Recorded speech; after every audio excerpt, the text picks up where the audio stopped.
There's perpetual talk about strong female characters in entertainment media, and it's a pretty divisive topic, and a lot of labels get slung around to defend bad characters, or on the other side, people will scoff if you mention the classics that everyone knows, like Sarah Connor, Ripley, or Princess Leia. I want to talk about this subject because there seems to be a crowd of, if it's a woman, it's woke. The other side of this is, if you criticize a woman and the bad writing, it's because you're actually sexist and you don't care about the writing. Everything is sexist, everything is racist, everything is homophobic, and you have to point it all out. And obviously, these two are very extreme, and just generally speaking, these extreme opinions are stupid. I think the reality is, if a woman is well written and fights in a way to overcome physical disadvantages, people will relate to her and find the fights believable, exciting, and enjoy them, and the character. If she's given everything and fights like a man but better, people will probably think it's shit and that the main character is unrelatable regardless of sex. There's a reason many people's favorite characters aren't even human, like Garrus Vakarian from Mass Effect, or someone whose face you can't even see like Master Chief. No, Master Chief, not Master Cheeks. Anyway, it's because the surface level stuff is irrelevant to their actual character. I watched a Korean show recently on Netflix called My Name. It's a revenge show where a girl sees her gangster father murdered right in front of her, and she goes on a quest to find out who did it and get revenge.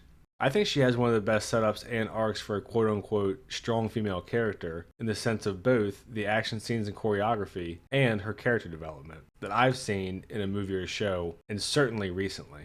The arc is so well done that it could be a man, woman, or alien, and I think it works. I'm going to use the first 2 episodes out of the 8 episodes from this show to talk about what this show does so well compared to shows where they mess up the main female character, and I want to talk about things this show does well with her writing compared to shows with poorly written female characters. I won't give any spoilers for this show beyond the first 2 episodes, and it is definitely a pretty intense revenge action thriller that I would personally recommend. Before I start going scene by scene, broadly speaking, the main character, Yoon Ji-woo, has a ton of bad shit happen to her throughout the entire show because of her character flaws. She's a short-tempered, impulsive loner bent on revenge, and there are constant consequences throughout the entire show for her actions. I also want to mention that the actress who plays the main character, Han So-hee, revealed that she gained 22 pounds for the role and underwent 3 months of fighting training and did things like constantly carrying knives with her to get used to them, so she was really committed to the role, which is always good to hear.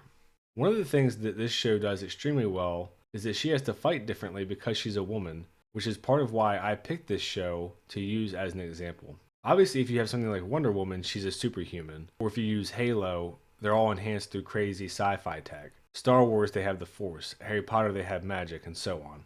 This is just a show that takes place in the regular world, and she has to fight in a way to accommodate for that. The story starts in 2016, and after episode 1, we get a time skip to 2021.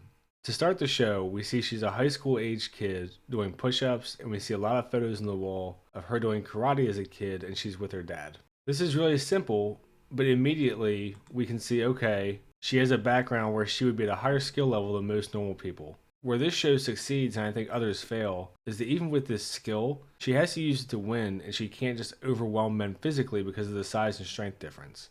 A lot of shows and movies will do this kind of setup, but then not make the choreography reflect the differences when women fight men of equal skill. For example, in Rebel Moon, Korra is militarily trained, but fights against military men with the same training and just physically overwhelms them. It doesn't really make any sense in universe, and I think it's just lazy as far as the choreography goes. Continuing, she has graffiti all over her desk, and kids at school talk shit to her about her dad being a gangster.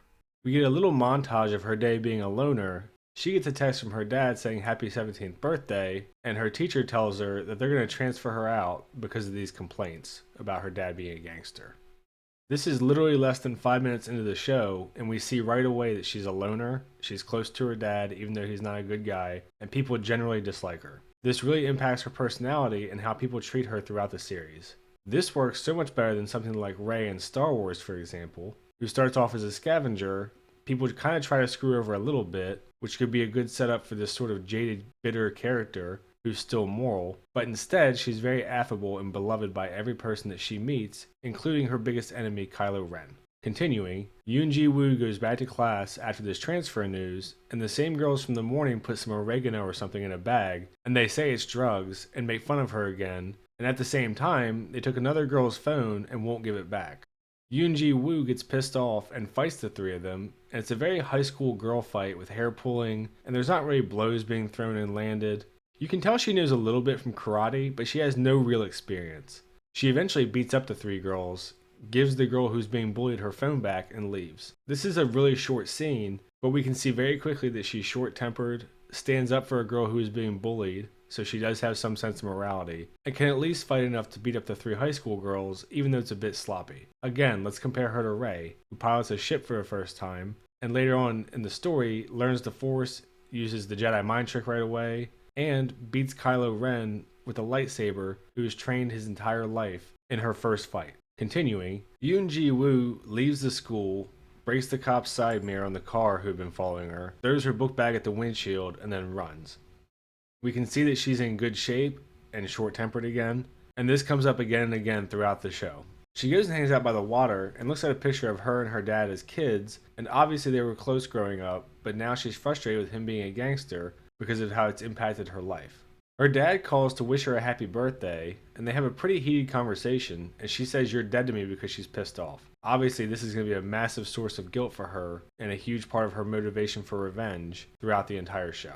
We see a whole bunch of texts to her dad that he hasn't responded to, so out of guilt, he goes to her place, beats up the two cops following her, and then goes to try to get her to accept the gifts that he sent. This is when someone in all black shows up, so her dad breaks off the key in the door so that it can't be opened, and he gets shot right in front of her. He bleeds out, doing what he can to protect his daughter, and they have a few last words together.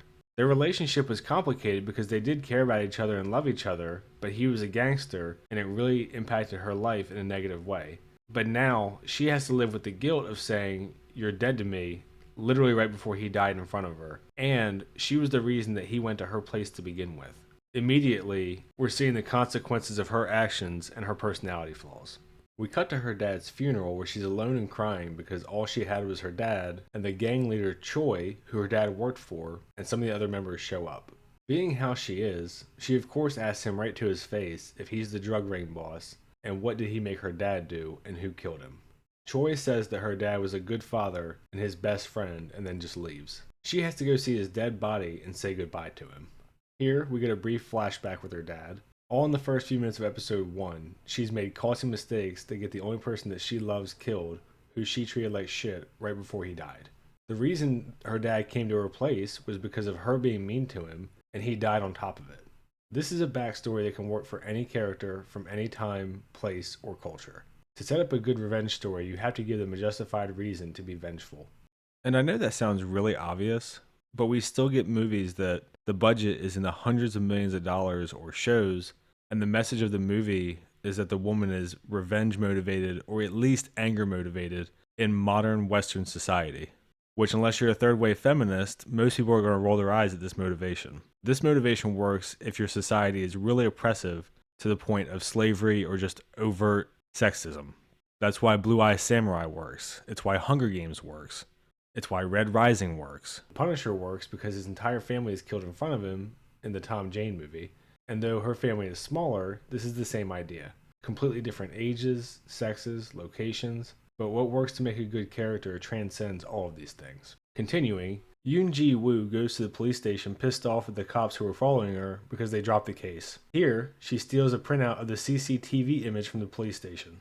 She's really frustrated, so she goes to Choi and demands that he help her find the killer and says that she will kill him herself. He immediately chastises her about not knowing what it actually means to kill somebody, hands her a knife and says, "Stab me. Go ahead and do it." Obviously, she can't do it, and he full-on smacks her in the face and says, "Take her out of here." Having an older character chastise someone for their foolishness is something that's a necessary part of their growth and really exposes her for her naivete because she's still a child. Unfortunately, you'll see this in a lot of shit now, like Ahsoka, for instance, where Sabine trades the possibility of seeing Ezra again for reigniting a galactic civil war, and Ahsoka and everyone are just like, "Oh, it's cool, don't worry about it, no big deal." And this is something that happens routinely because it seems like Hollywood is afraid to have a woman get lectured for a major fuck-up, and definitely not by a man. And I've mentioned quite a few things here throughout this episode and just little things that happen along the way. And none of these specific things seem like a big deal breaker on its own, or that it would make a great character on its own. But oftentimes these characters have multiple issues, so they end up stacking up either way. When it's done well, you get left with a really human character that you like and can relate to. When it's done poorly, you end up with someone who just doesn't feel like a realistic human, and they're completely unrelatable because they're so perfect. At this point, we're halfway through episode 1, and she's just been constantly beaten down and shit on. And this is also, for the rest of the season, we can see her slowly build herself back up. Again, you could plug a guy in or a person of any age, and this kind of build-up would work for them regardless. Continuing, back at her apartment, someone comes and knocks on the door, and she's really scared to answer, so she stays quiet. She looks through the peephole and sees the guy's face, and he keeps knocking, but she never answers. And this is a brief scene that I like because it shows that she's actually scared when the reality is right in front of her face, and she's not just rambling on about ideas and revenge and acting out in anger. She starts posting wanted posters with a reward all over the local neighborhood. The reward she offers is 5 million won, which is about $4,000.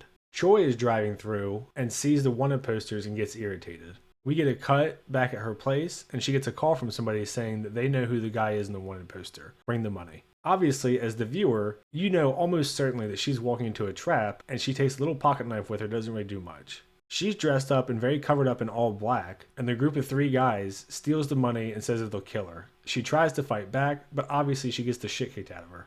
They realize that she's a girl, tie her up, stuff her in the trunk, and kidnap her.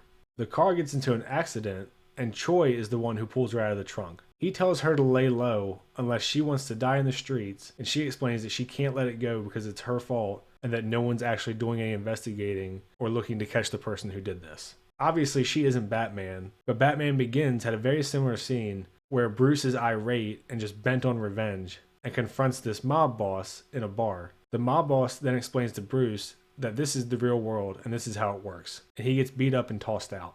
And these are hard but important lessons to learn about practicality and being realistic in a quest for revenge when you start out as someone who's powerless and uninitiated. Obviously, Bruce and Ji-woo were children, they both lost their parents, and they're both out for revenge. They don't have the background that would allow them to pursue that revenge realistically, so they have to learn a hard lesson early on. So this is a great setup for a character who's trying to seek revenge who actually isn't capable yet of achieving it.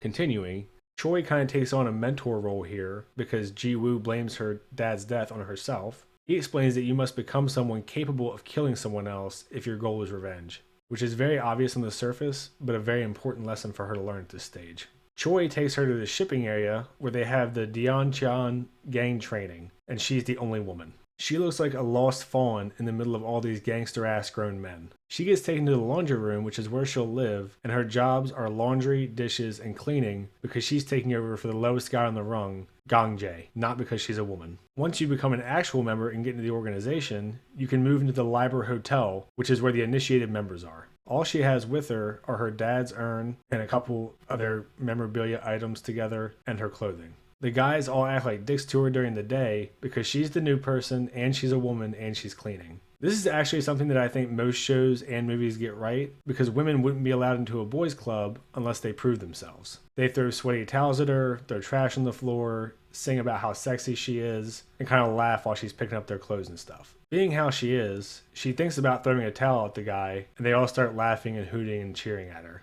We can see in her day-to-day that they check her out openly as she walks around. They don't let her use the punching bags or train. If they do let her use the punching bags, they complain about her. The guy who called her sexy says something to her, and of course she swings on him, but it doesn't do much. So he punches her back and she gets hit hard. We cut to later, and we see her training at night by herself a lot.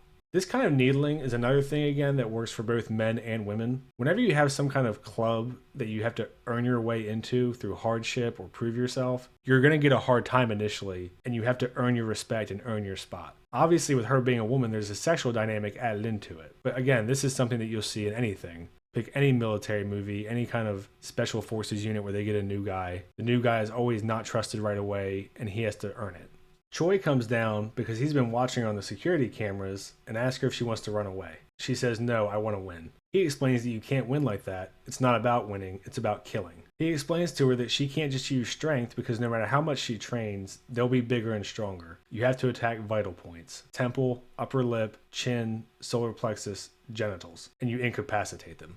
He starts training with her, and we get them training in these really nice long shots of him just beating her ass and her slowly getting better. We see the old rookie, Gangjae, watching in the background, and this is nice because it's the beginning of his setup as one of the antagonists of the show. And him explaining that you had to fight differently because you're a woman is something that a million things just butcher. I hate it so much when women and men of equal skill fight the same because it's just nonsensical. Even outside of movies, this is something that can be seen in real life where you have someone like Fallon Fox, who is a mediocre MMA fighter, transition to a woman, start fighting the women, and just beating their asses. Continuing, we get another little montage of her training night after night and envisioning the guy in black that she wants to kill. We go forward, and they had this massive cage match to end the episode. It's a thing they do in the Dongcheon gang, and it's absolute chaos. The winner gets 10 million won, so about 8 grand. When people get knocked out or whatever, they get dragged out of the caged area. We get to see her implementing the techniques she learned from Choi, but she also gets thrown around a lot and gets her ass beat throughout the whole brawl. One thing this show does super well is she constantly looks beat to shit, and her face is all swollen and cut up, and she's got injuries wrapped, and she's a little bit limpy and hobbled and sore.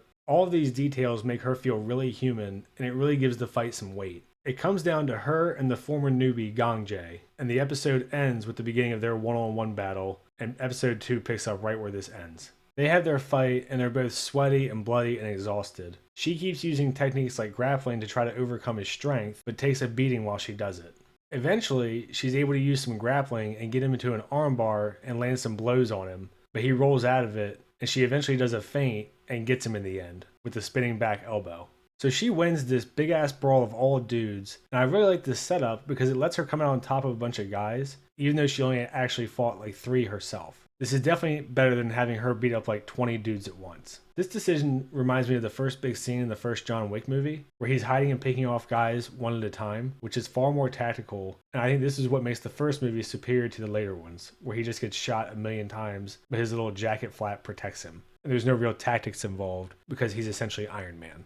Continuing, Choi comes in and yanks her arm up in victory, but even then she's clutching her ribs and shoulder. This actually reminded me a bit of Arcane, which is also a great show, where Vi takes a break in the middle of the fight just to catch her breath and get a drink because she's so exhausted. Those little human touches really make the fights feel real and punishing, and like they have consequences and stakes.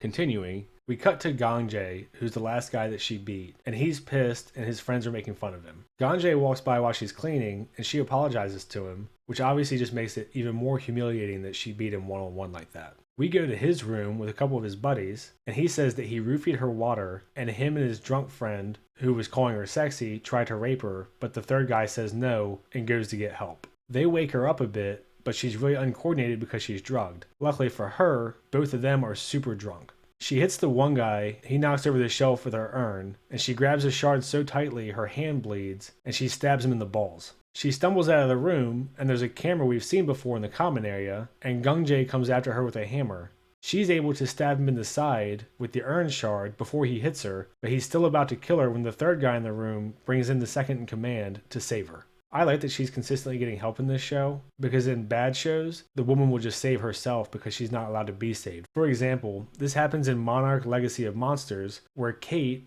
who's the main protagonist, escapes from Tim and his French helper lady when they have her head in a bag and her hands bound in the backseat of a car. She's able to crash the car and escape and get away on her own. These kinds of decisions eventually just make people seem invincible, but by them needing help, it shows that they aren't invincible and it makes them feel more human. People being able to save themselves constantly also makes your villains look really weak and incompetent, so it's really bad for multiple reasons and multiple characters usually. Continuing, Choi has Gong Jae and makes him choose arm, leg, or eye, and he cuts his face because he doesn't choose, so now we've set up one of the antagonists for the season. Ji Woo is crying over the shards of her dad's urn and leaves the room to go to the common area. The second in command tells her that if she's done crying, then she should leave because she doesn't belong here, and she says that she has no choice. This is another small moment, but one that I really like because it shows that she's an emotionally vulnerable 17-year-old girl who's had some terrible things happen to her, but she's still a child. I like this so much more than the quippy nonsense that you get in pretty much every MCU movie. But for the more recent ones, let's just use Cassie in the newest Ant-Man, where they're having this quantum realm battle, and she's like, I know how to fight, Dad. Or if you want to look at how the MCU has deteriorated, in Age of Ultron we see Natasha, or Black Widow, really upset telling the Hulk about how she was sterilized and can't have kids, and you get a little bit of insight into what it's cost her to become this badass assassin. And it's really good character work. You can compare that to the Black Widow movie later on, where Yelena and Natasha bury a prison full of people, including the guards, under an avalanche, leaving them to who knows what fate, and then Yelena is joking about not having a uterus. You have these people going through these massive life-changing and life-threatening events. Some of them are life-altering, like the sterilization. They're killing tons of people, and then they're just making jokes like it's no big deal. It just completely dehumanizes them to the point where it's like, well, they aren't scared. They don't feel guilty. They're not sad. Why should I be? And it really undermines the whole thing. Continuing, Choi brings her to this little restaurant that he frequents and tells her that she's an official member now and that Yoon Ji-woo is dead. Her new name is Oh Hai-jin. He also gives her the gun that was used to kill her father, which is police issued. Now she has to become a cop who's actually working for Choi in order to find out who killed her dad and to help get the information to Choi. We get a montage of her training in fighting, knives, and guns from 2016 to 2021, and at this point, she ends up working for the Violent Crimes Unit for the police. I find this to be a very effective time skip because we jump 5 years and see a montage of her training and becoming a police officer, so we can assume that she's more mature and skilled, but essentially the same person at the core. After this montage, she's following a guy into this sketchy-ass bar to try to arrest him for murder on what we find out later is very tenuous evidence because she's still impulsive and who she is at the core. And this is a small thing, but it seems like more and more stuff is getting this wrong, where a character ages and suddenly they're a completely new person. The most obvious example is Luke Skywalker, who believed in Darth Vader all the way until the end, suddenly wants to kill himself because he's an old bitter man. Indiana Jones, Monk, also generally optimistic, and when they're older, they just want to kill themselves because they're old, which is insanely out of character. Her being the same person at the core, but a little bit more mature, is nice to see, and it's consistent. And this isn't something that's going to build up a character and make them awesome, but it can certainly destroy them. Continuing, she tells her partner call for backup, and he's trying to get her not to rush in because they don't have concrete evidence and they don't have backup in a dangerous place. Obviously, she ignores this. The place that she goes into is drugs, prostitutes, all the shit you would expect. She helps a girl who's overdosing vomit so that she doesn't die, and again, it's just a little detail that we see that she'll take the time to help people that she views as victims. I wouldn't say that this makes her clearly a hero, but she also isn't just so evil and blinded by revenge that she's heartless and willing to sacrifice anyone around her. These kind of details matter.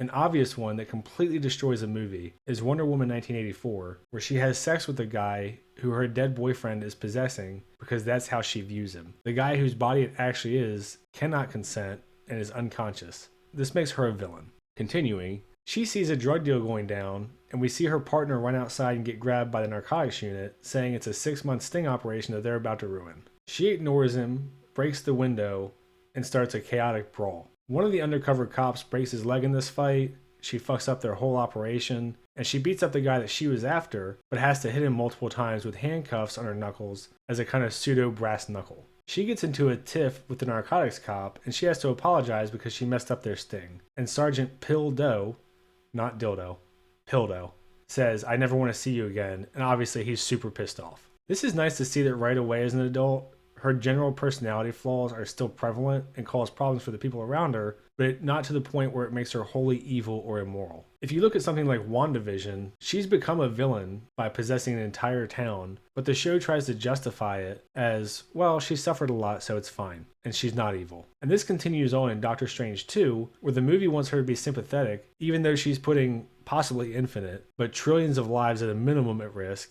because her husband died and she can't have kids. When you consider that this happens in our world and people will just have to suffer through it and get to the next day, it makes her behavior seem even more insane, and it's crazy to try to justify it, which is what the show and movie does. Continuing, we get a little scene here where Choi kills one of his distributors who betrayed him. It's irrelevant to her character, so I'm just going to keep going. We go to the police station and see that Hai-jin now has a separate cell phone only for Choi. We meet Cha Gi-ho, the captain of narcotics, and the guy she saw through the peephole in episode 1 when she was scared. He says that they'll accept her into the narcotics unit because she says there's someone that she wants to catch, which is obviously true. He says that everyone there has a screw loose or a personal grudge, so he will accept her and she's now in the narcotics unit. And obviously her partner is going to end up being Pildo, who she pissed off before they even met.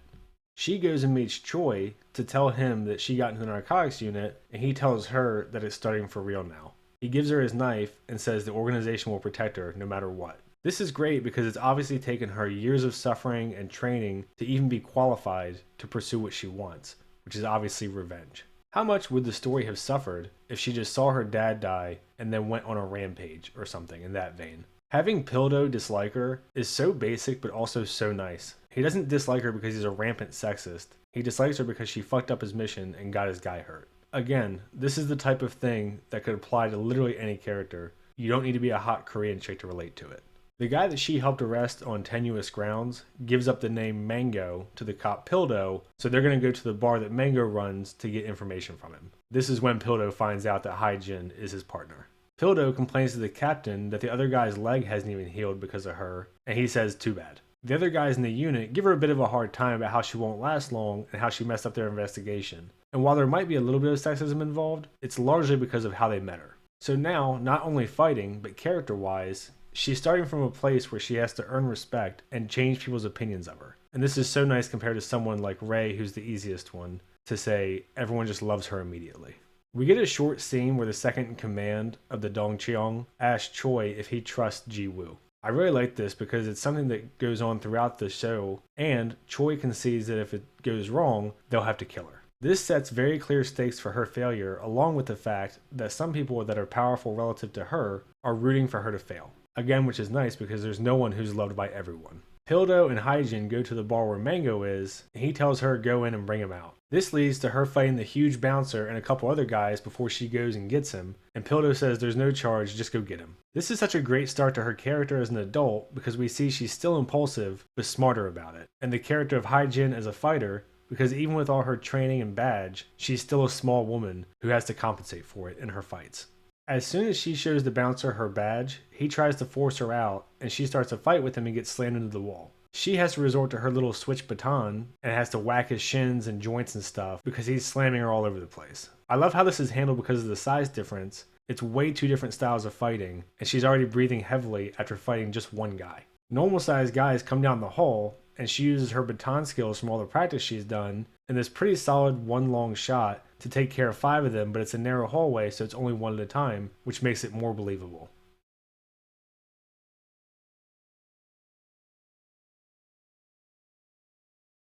Pildo goes in and sees that she cleaned up the thugs in the back too, and has Mango's arm twisted up behind him, and this is where the second episode ends. I won't keep going, but I actually like this because he chastises her at the very beginning of the next episode for going in alone without backup and with no stab vest. This is nice because even though she won the fight, the show and characters acknowledge that what she did was wrong and she's not rewarded for misbehaving. And it's also nice because we see that even though Pildo dislikes her, he's still duty-bound and wants to protect his men and women. I'm going to end it here because I wanted to talk about this show. I haven't seen it get much attention. I think it ends up being a polarizing topic, even though everyone agrees at the end of the day it's about the writing outside of the extremes. Most normal people understand if the character is well written, you like them. If they're poorly written, you don't. If the action makes sense, you like it. If it doesn't make sense, you don't. But people want to overcomplicate it and make it part of the culture war and all this other nonsense.